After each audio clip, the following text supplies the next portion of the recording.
My name is Abhishek. I am a legal engineer at the Finternet Labs. I spent about six and a half years in the courts. I did lots of fun cases.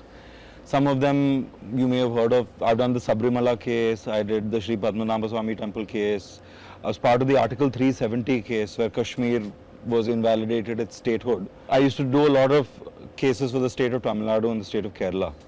Worked with seniors at that point in time early on in my career, and I used to run my little practice on the side. So I used to do a very plain vanilla, court kacheri sort of work.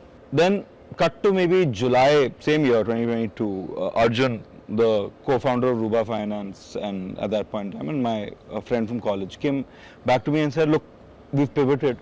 Now we're looking at tokenization. Right? We're saying that tomorrow if I had gold and I had to turn it into a digital token and sell it to everybody, how would I do it? What is the law around it? If I took a security or share capital and I turned it into a token, what is your law around it? So at that point in time, I was like, okay, this is interesting. This is functional question of law. It doesn't exist. It's you're asking what ought to be, which is what I used to do in the Supreme Court. So joined him. We started off, trying to figure out how would we tokenize real estate, how would we tokenize gold, and the problem in tokenization companies and cryptocurrency companies is you're finding that gray area in the law and you're trying to work within it, but at the same time your clientele needs to trust what you're ending up doing. So you need to create good structures which mirror what is actually happening in today's day and age. So we spoke to the IFSCA regulators in Gift City. We started doing security tokenization in IFSC. We created an entire framework for how funds could tokenize and then get crypto liquidity in Gift City. And in that process, 2024, I think July or maybe a little earlier than July 2024, we met Siddharth. Got in touch with him. We scheduled a half-an-hour conversation with Siddharth. I ended up speaking with him for maybe 2.5 hours straight.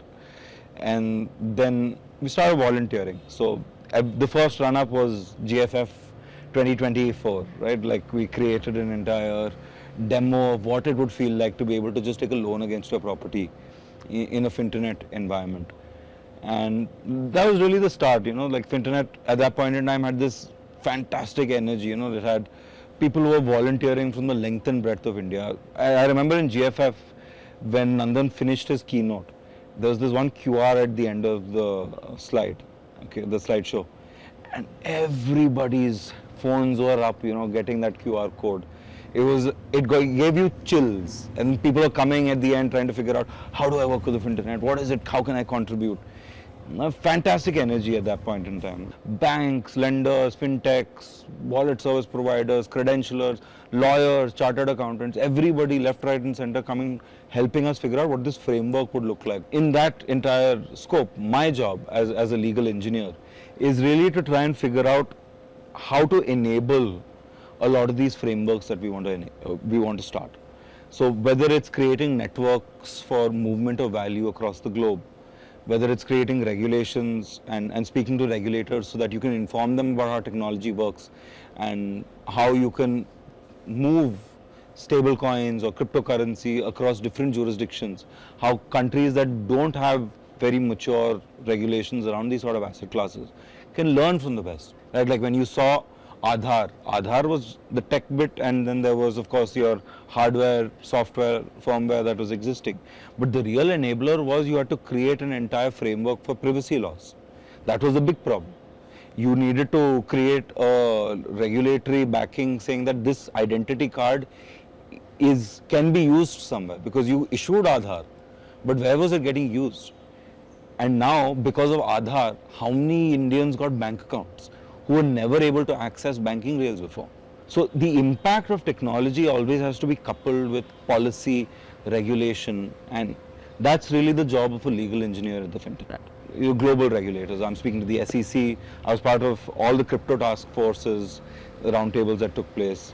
I speak to the Indian regulators. I've been in touch with the IFSC with my old company, but also with the Finternet on trying to figure out, you have a tokenization framework that's coming in place. Tokenization laws exist in Europe already. What are the best practices that you can pick up? Where did they mess up? And how do you move one step ahead? Take whatever you want as a business case. If it's good, and the user benefits from it, it gets adopted. You shouldn't get caught because you don't have enough money to be able to do compliance at this scale. These are unification and universality that we're aiming for. And maybe user centricity for us is putting the user in the focus, saying that it's not the business that needs to make money, it's the person that needs to have a solid experience.